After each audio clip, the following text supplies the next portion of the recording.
Ya. Ahora vamos a ver, vamos a crear un tema de concepto, Nicole. No se llama ¿Ya? tener licencia, sino que en la práctica es uno de un médico, en este caso un psiquiatra, ¿ya? Ujú. Él puede, en el fondo, entregar una licencia, ¿ya? Pero por alguna patología derivada o producto del estrés, ¿ya? Hay que entender que en sí el estrés no es que, oh, me estresé, no. El estrés es una manifestación del cuerpo ante un evento. O sea, por ejemplo, hay personas que ven algo y se asustan, ¿ya? O, por ejemplo, uno sabe que, por ejemplo, yo estaba en la universidad y me metí al portal para ver las notas, el corazón automáticamente empezaba A a latir palpitar, ágil. a latir rápido, ¿ya? Para ver qué rojo tan rojo me había sacado. Entonces, en la práctica hay que entender de que el cuerpo siempre va a tener un mecanismo de reacción, ¿ya? Y eso es en el fondo el estrés, que el cuerpo reacciona frente a algo, pero por varios estímulos, o un estímulo en específico. O sea, hay distintos elementos que van a gatillar respuestas del cuerpo. Ahora, si le llevamos un poquito al contexto de la presentación, mira, dice textual, conjunto de reacciones emocionales, cognitivas, fisiológicas y de comportamiento a ciertos aspectos adversos conocidos del contenido de la organización y el entorno de trabajo. ¿Ya? Es un estado que se caracteriza por alto nivel de excitación y de angustia, con la frecuente sensación de no poder hacer frente a la situación. Estos mecanismos de estrés, chiquillos, también uno los puede ver, por ejemplo, como una reacción o una respuesta del cuerpo humano, pero, por ejemplo, frente a una emergencia. ¿Ya? Hay veces que una persona, por ejemplo, va a tener un grado de estrés, y eso es normal. Ahora, en emergencia, uno siempre va a estar trabajando como con mecanismos de miedo, ansiedad y angustia, ¿ya? Pero también un poco de estrés. Ahora, ¿qué es lo importante entender de esto? Que no es que la persona llegue y se estresa, sino que se trata de un mecanismo. Y acá vamos a tener mecanismos emocionales, cognitivos que tienen con un tema también de aprendizaje o capacidad de aprendizaje, también conductuales o cognitivos, también podemos tomarlo como un tema también como de conducta en sí, pero asociado al aprendizaje, conductuales y fisiológicos, ¿ya? Y de hecho, muchas personas, por ejemplo, cuando están en una situación que les va a desencadenar, o su cuerpo ya empieza a desencadenar un estrés, que le empieza a palpitar el ojo, por ejemplo, le tirita, ¿ya? O también viene con un leve temblor en alguna parte del cuerpo, un temblor, por ejemplo, en la mano. Ahora, ¿es normal que esto suceda? Sí, es normal. Pero lo que no debiese ser normal es que esto sea recurrente. O sea, que pase una, otra vez en el tiempo, ¿ya? Por lo tanto, hay que empezar también a ver qué sucede con la organización en sí, porque hay ciertos elementos que no debiesen ser normales. Ahora, el estrés no es una enfermedad, ¿ya? Y eso es así, o sea, yo desconozco bien cómo lo tipificarán muchas veces los médicos cuando ellos generan una licencia. Ahora, cuando se genera una licencia, en la práctica, esto es un documento en el cual tiene acceso el empleador, ¿ya? Y después tiene que hacer la respectiva tramitación para que se pueda hacer el pago. Ahora, distinto el caso cuando hay una denuncia por un tema laboral y que rebunda en un ámbito psicológico, porque ahí hay que hacer toda una investigación completa para ver bien en el fondo si es o se va a someter esto como si fuera un tema laboral, ¿ya? Y recordemos que eso implica algo, que en la práctica se va a tener una licencia médica, pero de origen laboral. Por lo tanto, esta licencia médica de origen laboral, ¿qué va a hacer con nuestra siniestralidad?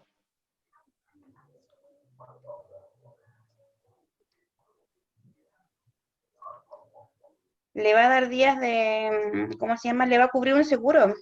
O sea, le cubre el seguro. En el fondo tenemos una prestación económica. Recuerden que el Sí, seguro va a tener tres prestaciones. Médica económica, que son al trabajador, y las preventivas, que son al lugar de trabajo.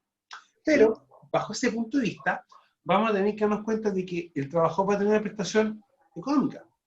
Ujú. Sin embargo, para el empleador va a haber una pérdida de días, vamos a tener días Días perdidos. Entonces, ahí tenemos un tema con eso, ¿ya? Ujú. Ahora, hay que entender que es un mecanismo que denominamos estrés, ¿ya? Y puede ser precursor de enfermedad bajo ciertas circunstancias de intensidad, frecuencia y duración, y ante la presencia o ausencia de otras intervenciones.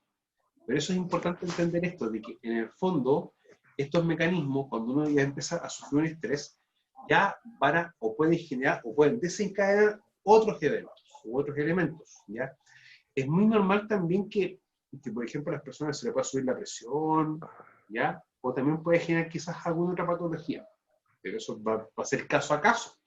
No todas las personas reaccionamos igual o de la misma manera ante un evento o ante un hecho, ¿ya? Eso también hay que entender. En la práctica, lo primero que uno tiene que entender también es la organización y condiciones del empleo. Muchas veces uno habla de organización como empresa. El concepto de empresa para mí es la marca, y la organización es cuando tú tomas la marca, la infraestructura y todas las personas. Tomas el global de.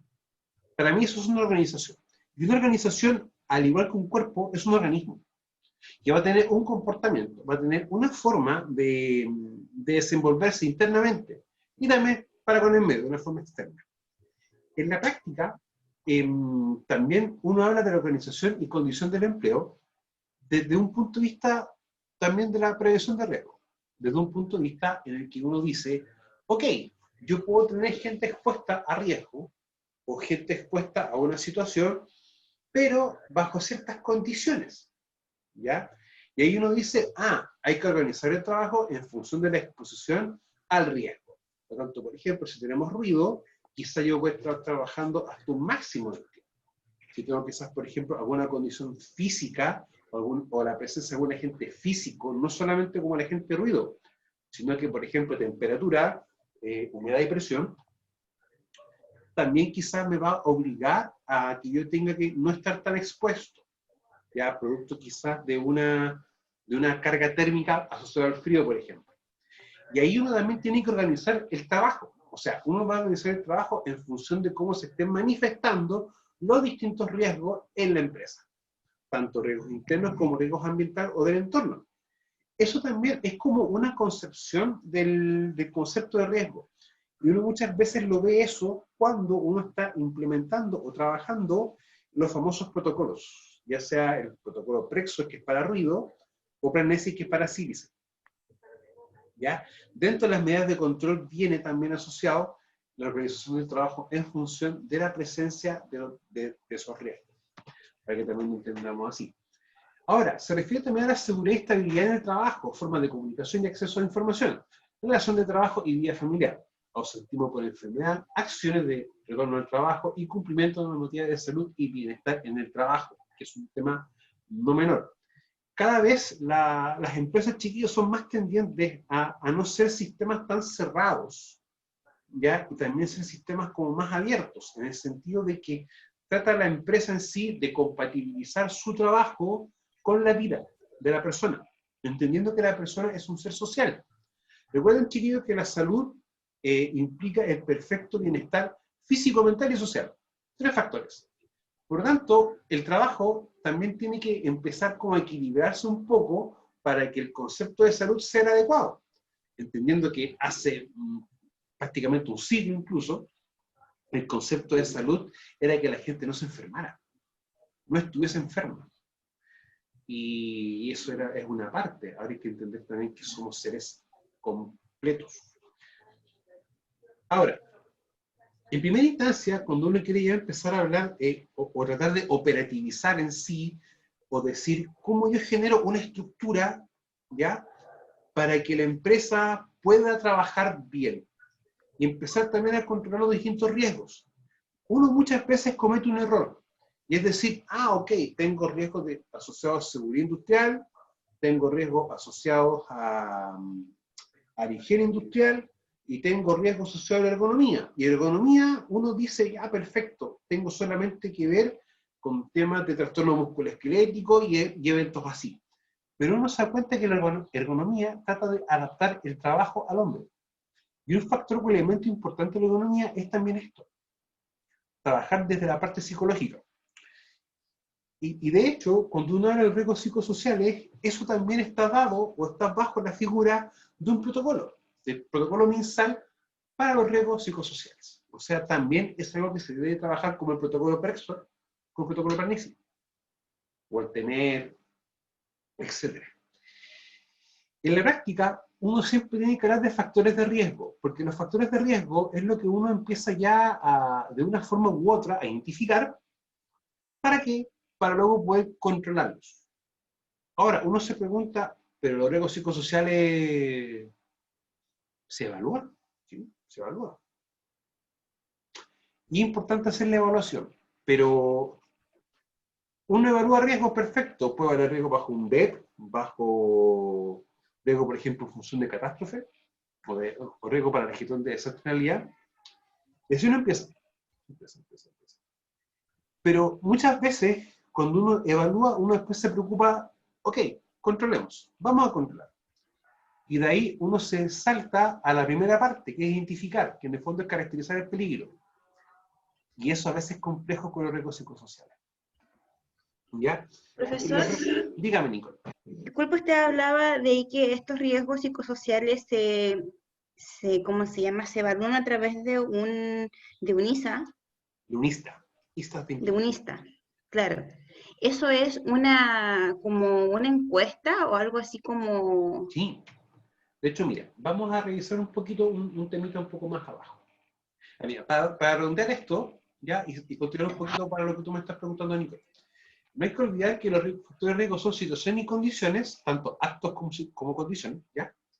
Que se dan dentro del trabajo y que pueden perjudicar la salud mental o física de los trabajadores y el desarrollo adecuado de las empresas. O sea, si yo tengo mi personal, mi recurso humano afectado desde el punto de vista psicológico, es lógico que uno piensa o diga, va a haber una merma en la calidad del trabajo. Y va a ser así. ¿Ya? Por lo tanto, hay que siempre llegar como un consenso, un equilibrio. Ahora, lo importante es ver cómo vamos nosotros a evaluar los famosos riesgos psicosociales.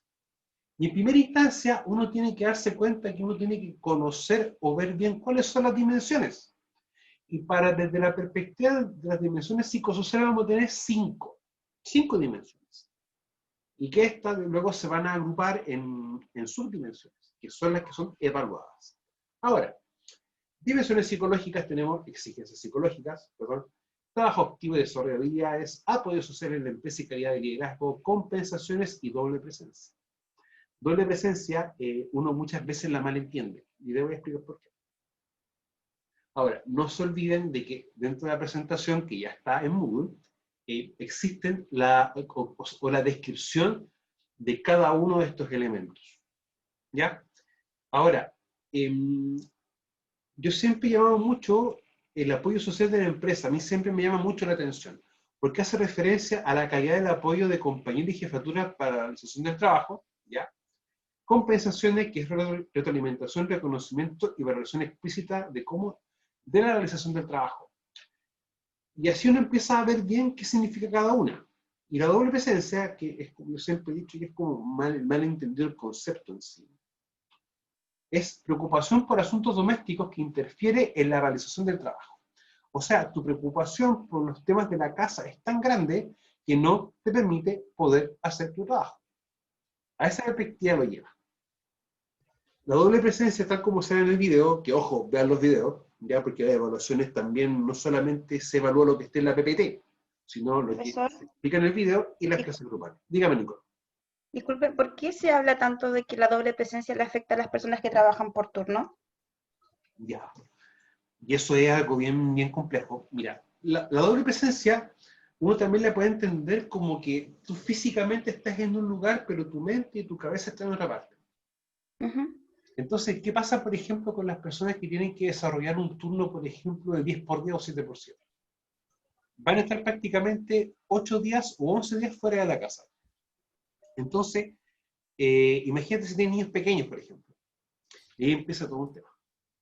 Porque en la práctica tú te vas a empezar a preocupar de lo que pasa en la casa.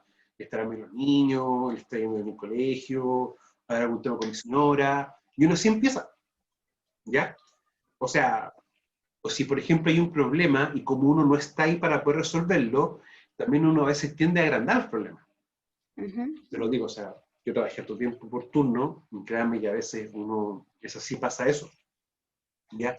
De hecho, muchas empresas tienen un concepto de que si un trabajador está viviendo una situación familiar compleja, el trabajador no trabaja, se le baja a tierra, a su casa. Porque un trabajador con una doble presencia alta es como más complejo. ¿Ya? Ahora, quizá la doble presencia no se dé de una manera tan desarrollada en ese contexto, pero sí se va a desarrollar de ciertas formas. Hay que también entenderlo así. Ahora, cuando uno ve el tema, cuando uno ve la exigencia psicológica, o perdón, ve las dimensiones, uno luego ve las subdimensiones. Y uno empieza a ver cuáles son los contenidos de cada subdimensión. Porque en la práctica, esto es lo que uno evalúa. Esto que está acá. ¿Ya? Y esto uno lo hace con la encuesta ISTAS 21. Ya vamos a tener dos encuestas ISTAS 21. La versión breve y la versión corta. ¿Ya?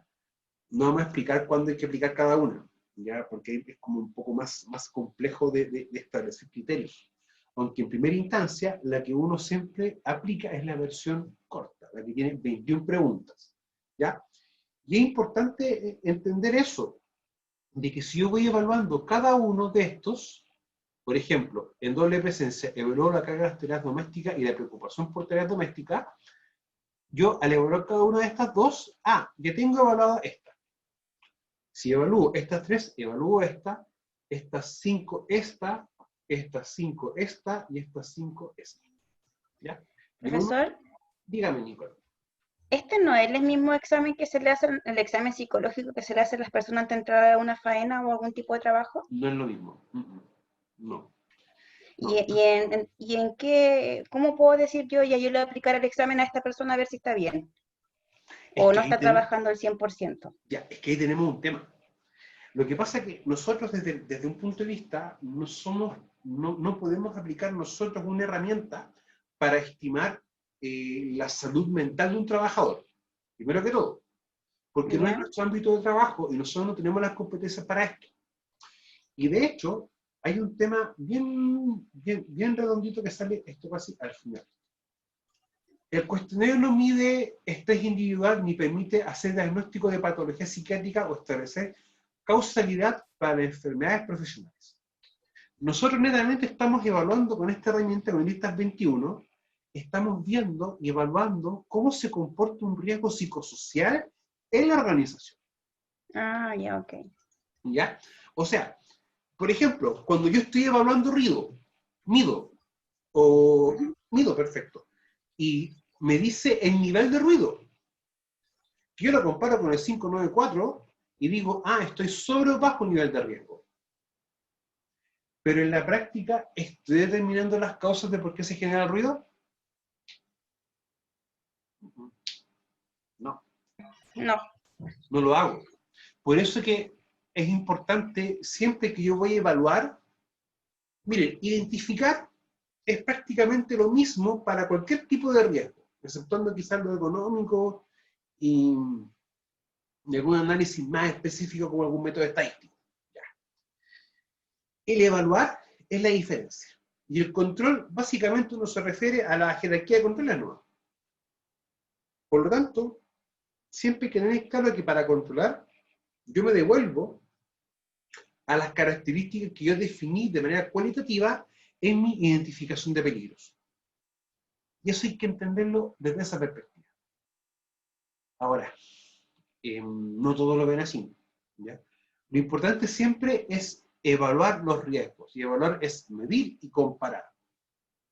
Para ya yo obtener más o menos una visión. Ahora, cuando uno empieza a trabajar, por ejemplo, en este caso, con la dimensión de exigencia psicológica, vamos a tener una pregunta, ¿ya? Y vamos a tener una escala. Ahora, si ustedes se dan cuenta, esta pregunta tiene una escala en específico, pero las demás preguntas tienen la misma escala. ¿Ya? ¿Qué es lo importante entender de esto? De que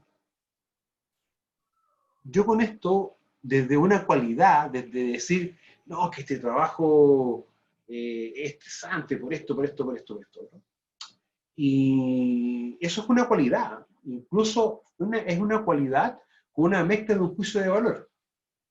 Un juicio de valor es un juicio emitido por uno mismo.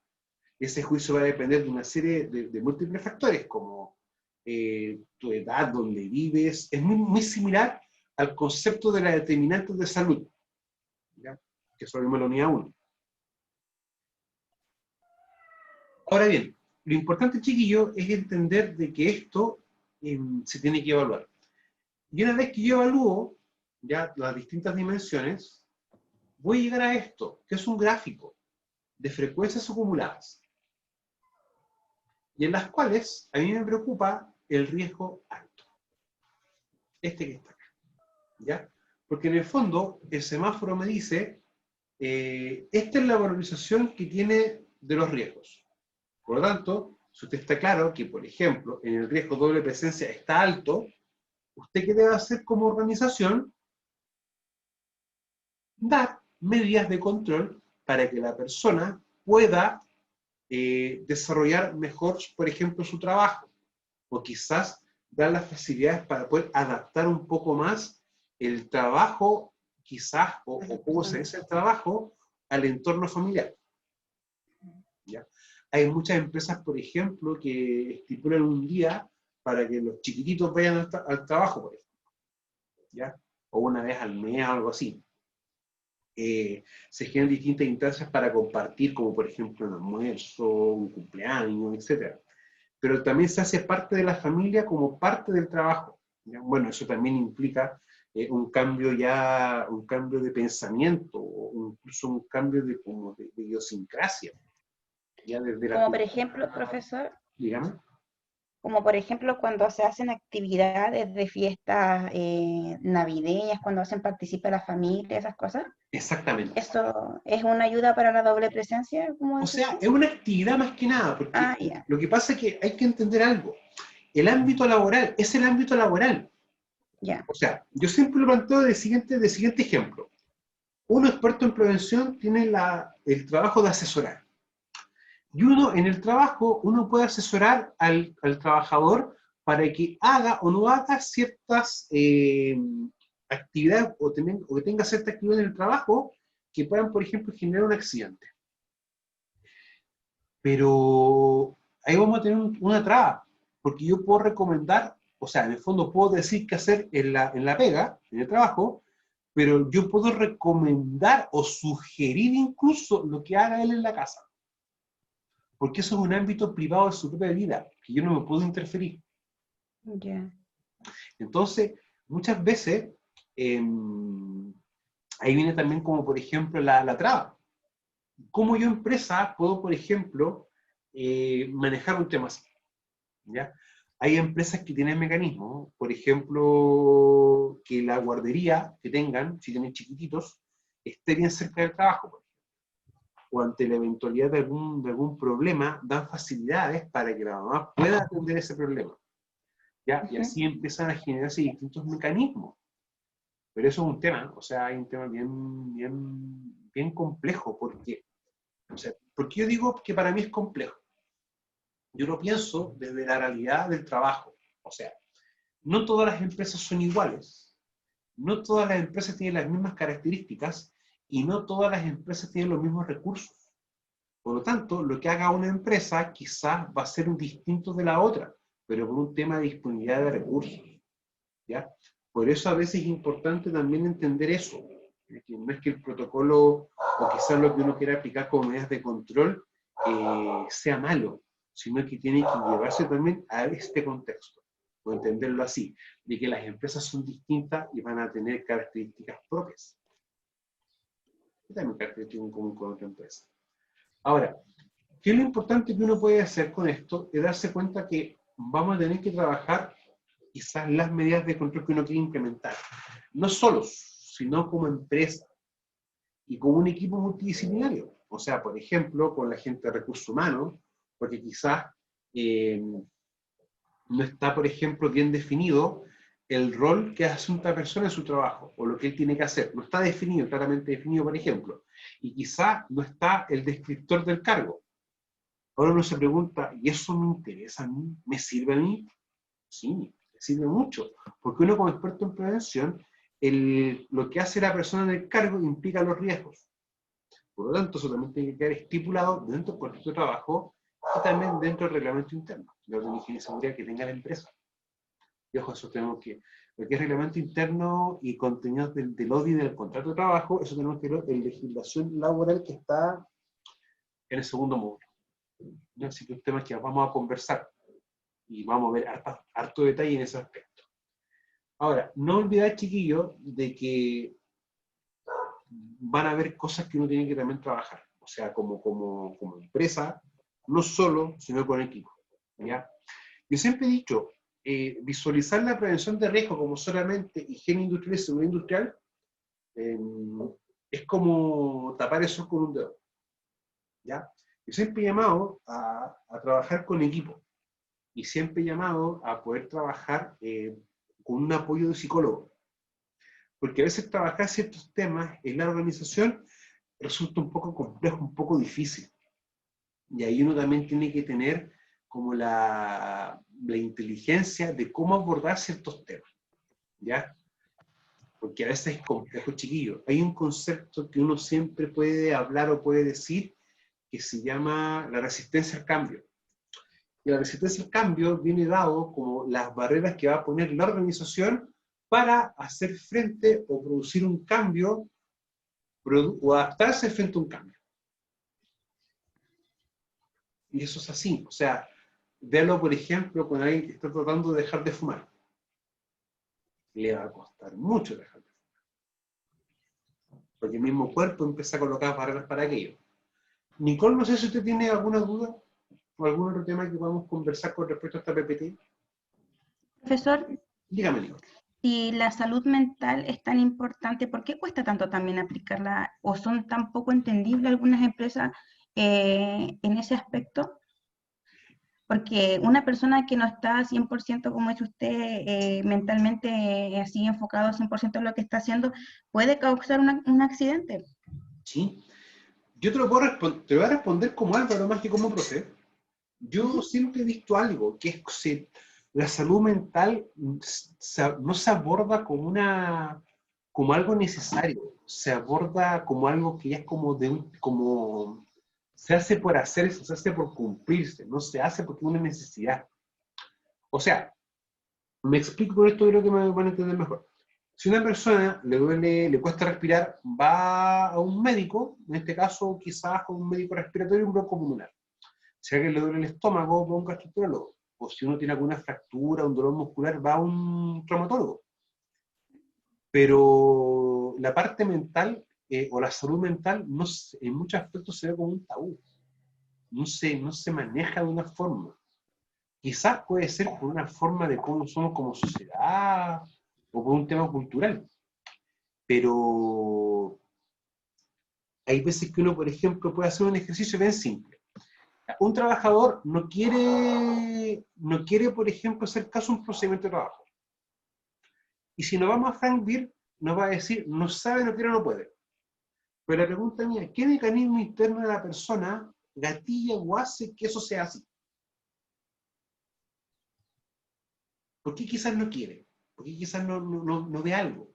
Y ahí uno muchas veces tiene que apoyarse también con lo que es un apoyo extra. ¿Ya? O sea, el pensar, chiquillos, solamente de que uno se va a preocupar del control de los riesgos laborales, en sí como las caídas de los contactos con objetos de contacto pulsante o exposición a algo, es aislado. ¿Ya? Nosotros somos seres integrales.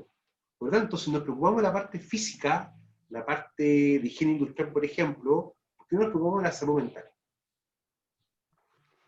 Sí, profesor, porque yo creo que muchas personas sufren crisis de pánico, muchas personas, y yo creo que eso igual es algo que viene mental, Es que de hecho, algo. Entonces, por lo mismo yo creo que esto es como un tema muy importante para todo tipo de trabajo que se esté realizando. sí, Sí, y mira, incluso hay un, y esto sí yo te lo puedo decir que es cierto, desde el punto de vista psicológico, una evaluación que se hace a los trabajadores cuando están partiendo su trabajo, que es la famosa aversión al riesgo. ¿Qué tanto toleran ellos el riesgo y qué tanto toleran realizar trabajo de alto riesgo?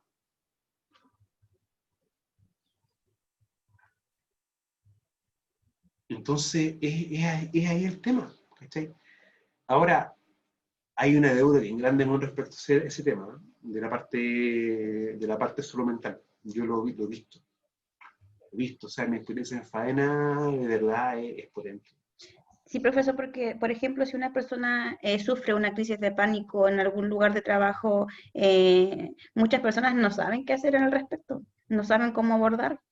Mira, en, a ver, en emergencia en catástrofe tenemos que ver un poquito más adelante, no me acuerdo si en la unidad 4 parece o en la 3, un poco de psicología de la emergencia. ¿Ya? Y en psicología de la emergencia uno explica o uno tiene la noción de cuáles son las fases que puede, por ejemplo, tener una persona. O sea, hay una fase de respuesta en que el cuerpo va a presentar o va a generar algo, ¿ya? Y puede ser, por ejemplo, angustia y un montón de cosas. Eso vamos a ver en detalle, porque es muy simple de entender. Pero, por ejemplo, si uno ve a una persona descontrolada, ¿qué es lo que hace el común de los mortales? Ay, yo en mi caso, así que una persona que está llorando, trato de contenerla. Ya, pero lo que pasa es que la contención, por ejemplo, también viene asociada a los PAP, a los primeros auxilios psicológicos. Y hay una forma de hacer contención. Ahora, lo que hacen muchas veces muchas personas cuando hay alguien descontrolado, quizás que esté llorando o algo así, viene y le pega. Me ha tocado verlo. Y ojo, y para muchas personas es como la reacción normal frente a alguien que está descontrolado, porque piensa que sí se va a calmar. Pero en ese Yo aspecto, leí, dele nomás, profesor, es que yo había leí en un curso de primer auxilio que uno, primero que nada, uno el reflejo de la persona que está en como un estado de shock y todo, lo único que tiene que darle es seguridad y tranquilidad a la persona. sí, O sea, uno siempre tiene que sentirse que la persona tiene que verte seguro. incluso es muy distinto dar un apoyo psicológico a un chiquitito que a un adulto. Ya con los chiquititos, en caso de accidente, lo que uno, por ejemplo, le toca o puede hacer es colocarse incluso al mismo nivel de él, sentarse en el piso que él tenía a los ojos, porque siempre haber una barrera de altura, una barrera de distancia. Entonces hay veces hay temas con eso, ¿ya? Pero mira, cuando estemos en emergencia en catástrofe, en esa parte del curso vamos a conversar bien ese tema de qué es lo que uno puede hacer, Ujú. ¿ya? Porque a mí me ha funcionado, créanme que varias veces, ¿ya? Y ni siquiera implica algo violento, nada. Si es dar una orden específica, aunque suene rara la orden. ¿Ya? Pero hay que entender, chiquillos, que el comportamiento humano puede seguir ciertas lógicas, ¿ya? Pero es bueno y a veces importante no solamente trabajar los riesgos psicosociales, sino que la organización también vaya trabajando con distintos equipos y que también con la parte psicológica para poder reforzar el Estado y que todo esté trabajando de la manera más óptima posible. Porque en el fondo somos seres sociales. Nosotros no es que no nos enfermemos por la molestia de algún órgano del cuerpo, sino que también uno se puede enfermar por quizás alguna percepción psicológica de las cosas. Entonces Eso es verdad. hay un tema que yo lo veo como Álvaro, lo veo que es una deuda país, incluso. Y hay un tema con Sí, eso. Que sería muy porque bueno que se trabajara de una manera más amplia y que se quitara el concepto como tabú. Ya, chiquillos. Entonces, nos vemos a partir de mañana con cada grupo de proyecto de especialidad y nos vemos el jueves con Emergencia y Carta. profesor, pero mañana o el jueves. Ustedes el jueves, Ah, el ya. otro grupo mañana y el otro grupo el viernes. Ah, ya, profesor. Chiquillos, que estén bien, Nos cuídense vemos. mucho. Chao, chao, nos vemos. Igual. Adiós. Adiós.